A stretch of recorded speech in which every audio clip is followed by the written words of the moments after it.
Sir, central government ने 40 amendments cabinet ने approve किया है वक्फ एक्ट में, जिसके तहत वक्फ बोर्ड को रिस्ट्रिक्ट किया जाएगा वक्फ प्रॉपर्टीज़ के दौरान। कैसे देखते हो सर इस बिल को जो अगले हफ्ते पार्लियामेंट में लाया है? सबसे पहली बात तो यह है कि जब पार्लियामेंट सेशन में है तो सेंट्रल गवर्नमेंट जो है पार्लियामेंट्री सुप्रीमेसी और प्रिविलेजेस के ख़िलाफ़ ये काम करते हुए मीडिया को इन्फॉर्म कर रही है और पार्लियामेंट को इन्फॉर्म नहीं कर रही है। पार्लियामेंट जब चल रहा है तो सरकार का काम है कि इमीडिएटली आप पार्लियामेंट को इन्फॉर्म करते, बजाय इसके कि आपने मीडिया को लीक किया। अब जो मीडिया ने रिपोर्ट किया उसकी बुनियाद पर मैं ये कह सकता हूँ कि ये जो प्रपोज अमेंडमेंट से जो मीडिया में जो लिखा गया है वो इस बात को बताता है कि मोदी हुकूमत वक्फ बोर्ड की ऑटोनॉमी को छीनना चाहती है और वो इंटरफेयर करना चाहती है वाक़िफ़ के मंशे के ख़िलाफ़ कि किस तरह से उस वक्फ की प्रॉपर्टी को चलाया जाए, और ये ख़ुद फ्रीडम ऑफ रिलीजन के ख़िलाफ़ है, नंबर 1। दूसरी बात यह है कि बीजेपी शुरू से वक्फ बोर्ड्स और वक्फ की प्रॉपर्टीज़ के ख़िलाफ़ रही है और इनका एक हिंदुत्व का एजेंडा है, आरएसएस का एजेंडा है कि वो शुरू से वक्फ प्रॉपर्टीज़ को और वक्फ बोर्ड को ख़त्म करने की कोशिशें करती रही हैं। तीसरी बात यह है कि अब जो मीडिया के रिपोर्ट्स के ऊपर मैं अपना ये रिएक्शन दे रहा हूँ कि एक बार किसी प्रॉपर्टी को वक्फ डिक्लेयर कर दिया गया तो हमेशा वक्फ रहता है। तो वक्फ एक्ट जो है 54 का है और 96 का है, जो 96 के एक्ट तो 2013 में अमेंड किया गया। वो सर्वे कमिश्नर को पावर्स देता है और सर्वे कमिश्नर को अपॉइंट कौन करती है? State government. तो सर्वे कमिश्नर वक्फ प्रॉपर्टीज़ आइडेंटिफाई करता, उसके बाद लिस्ट ऑफ वक्फ प्रिपेयर होती है सर्वे कमिश्नर की तरफ से, और वो सर्वे कमिश्नर जो स्टेट गवर्नमेंट का अपॉइंटी है उसको स्टेट गवर्नमेंट को भिजाता और स्टेट गवर्नमेंट गज़ीट नोटिफिकेशन इशू करती है। तो गज़ीट नोटिफिकेशन खुद एक ऑफिशियल एक्ट है, और अगर गज़ीट नोटिफिकेशन 1 साल तक चैलेंज नहीं होती तो वो फाइनल हो जाती है और नेचर ऑफ वक्फ हो जाता है। इसको ये लोग चेंज करना चाहते हैं, यानी जो पहले से वक्फ हो चुकी हैं प्रॉपर्टीज़ अब दोबारा उनको इस्टेब्लिश करना पड़ेगा कि ये वक्फ है। ये इम्पॉसिबिलिटी है। दूसरी बात यह है कि गज़ीट का जो कंक्लूसिव नेचर है उसको आप डाइल्यूट करना चाह रहे हैं। माने अब कई लोग वक्फ की प्रॉपर्टीज़ में इंक्रोचर्स है, इलीगल तरीके से वहाँ पर है, तो इनको एक मौका मिल जाएगा कि वो वक्फ प्रॉपर्टीज़ को बोलेंगे कि हमारी प्रॉपर्टी है, वक्फ की प्रॉपर्टी नहीं है। और कोई भी प्रॉपर्टी में ये झगड़े होते कहीं ना कहीं, तो उसको एक एंक्रोचर्स को एक मौका मिल जाएगा। तीसरा न्यूज़ रिपोर्ट ये बोलता है कि अमेंडमेंट इन इस्टेब्लिशमेंट और कंपोजिशन ऑफ वक्फ बोर्ड। तो ये एक्ट खुद ये बोलता है कि हर स्टेट में एक वक्फ बोर्ड होना चाहिए और बोर्ड रिस्पॉन्सिबल होगा उसके एडमिनिस्ट्रेशन और मैनेजमेंट ऑफ वक्फ प्रॉपर्टीज़ के लिए। अब अगर आप अमेंडमेंट करेंगे establishment and composition of Waqf board में तो एक एडमिनिस्ट्रेटिव क्योस होगा, loss of autonomy Waqf board का होगा, और ये गवर्नमेंट का जो कंट्रोल है वक्फ बोर्ड के ऊपर, गवर्नमेंट का कंट्रोल बढ़ेगा तो वक्फ के इंडिपेंडेंस पे एक बहुत बड़ा असर पड़ेगा। चौथी बात उसमें यह है कि वक्फ ट्रिब्यूनल्स है। अब ये जो मीडिया रिपोर्ट ये बोल रहा है कि गवर्नमेंट इन ट्राइब्यूनल्स को डाइल्यूट करना चाहती हैं। अब ये ट्राइब्यूनल्स के पावर्स को आप डाइल्यूट कर देंगे तो फिर ये केसेस का क्या होगा? इनएफेक्टिव इन्फोर्समेंट होगा।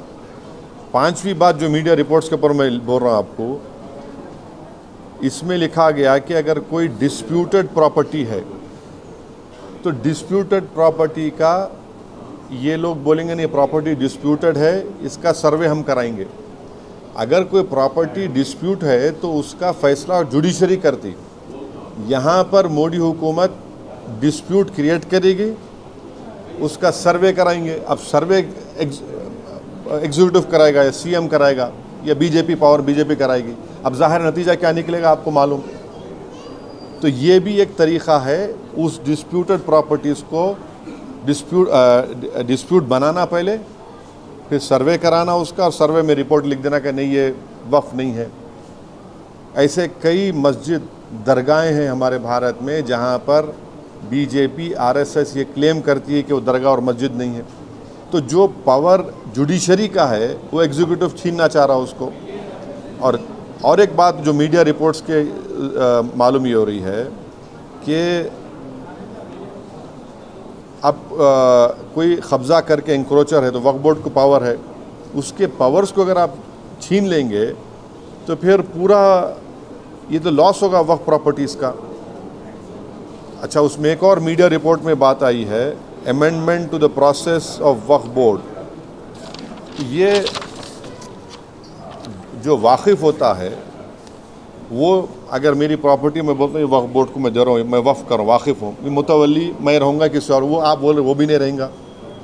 तो बेसिकली ऑल इन ऑल ये जो है ये पूरे इस तरह का, अगर ये मीडिया रिपोर्ट सही है तो मोदी सरकार ये चाह रही है कि पूरे वक्फ बोर्ड की प्रॉपर्टीज़ को छीन लिया जाए, इनको मुसलमानों से छीन लिया जाए। और वो थ्रेटन कर रहे हैं वक्फ की प्रॉपर्टीज़ का जो कंट्रोल है वक्फ बोर्ड्स के ऊपर, ताकि उसमें तमाम लीगल एम्बिग्यूटीज़ पैदा हो जाना और इससे और वक्फ की प्रॉपर्टीज़ का नुकसान होगा। तो अब ये कंप्लीट सिस्टम को जब ये लोग अगर मीडिया रिपोर्ट्स सही है चेंज करना चाह रहे, उसमें कुछ ये करना चाहे, तो कोई भी आगे बढ़कर प्रॉपर्टीज़ को वक्फ नहीं करेगा। और आप देखेंगे कि कई मुसलमानों के मस्जिदें हैं, दरगाहें हैं जहाँ पर हिंदुत्व की ऑर्गेनाइजेशन आरएसएस बोलते कि नहीं है वो। तो ये अमेंडमेंट्स आने का मकसद एक ही है कि एक तो वक्फ प्रॉपर्टीज़ को छीन लिया जाए, दूसरा फ्रीडम ऑफ रिलीजन के ख़िलाफ़ काम कर रहे हैं, और डिस्प्यूट अगर है तो जुडिशरी डिसाइड करेगा, एग्जीक्यूटिव कैसा करेगा। तो ये चीज़ें हैं जिसका हम अपोज करते हैं इसको। Sir, the proposed amendments also say that it aims to enhance inclusivity by ensuring women's representation on the Central Waqf Council and the state boards. How do you see this? See, this is the real reason of doing it is not that. The real reason is interference in freedom of religion and the reasons which I have just mentioned to you. Sir, इस bill के जरिए state में और central में जितने भी problems है that ये सारे मसाइल हल हो जाएंगे। क्या कैसा क्या हल हो जाएंगे? नहीं, क्या हल? देखिए, उसमें आप मीडिया रिपोर्ट पढ़े, उसमें जो डिस्प्यूट है प्रॉपर्टी में उसका सर्वे कराएंगे। आप कौन होते हैं भाई? सर, डिस्प्यूट है तो जुडिशरी डिसाइड करेंगे। आप कौन होते करने वाले उसको? आप होते कौन? आप पॉलिटिकल एग्जीक्यूटिव डिस्प्यूट के नाम पे इंक्वायरी कराएंगे, वो तो जुडिशरी करना चाहिए। मकसद एक ही है कि वक्फ प्रॉपर्टीज़ को मुसलमानों से छीन लिया जाए। ये इनका जो शुरू से आरएसएस कोशिश कर रही है, इनका आरएसएस बोलती आ रही 70 साल से, बीजेपी उससे पहले जनसंघ बोलती आ रही है। तो ये तो डायरेक्ट सोचना पड़ेगा, ये जो अलाइज है बीजेपी के, क्या वो मुसलमानों के वक्फ प्रॉपर्टीज़ को छीनना चाहेंगे?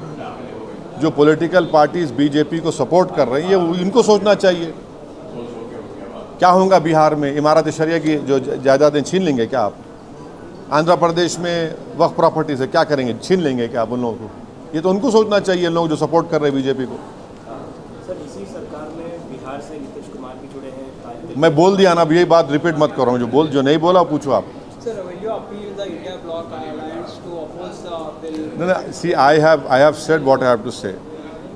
It is for I cannot speak for other political formations or political parties. Okay.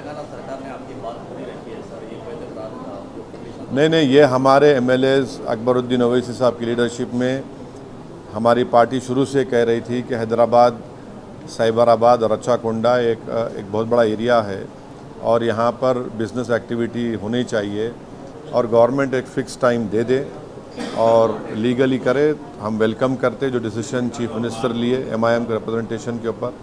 इससे गैर ज़रूरी के तमाम जो इस्टेब्लिशमेंट्स हैं उनका हरासमेंट रुकेगा और सही तरीके से वो काम करके अच्छा कर सकेंगे।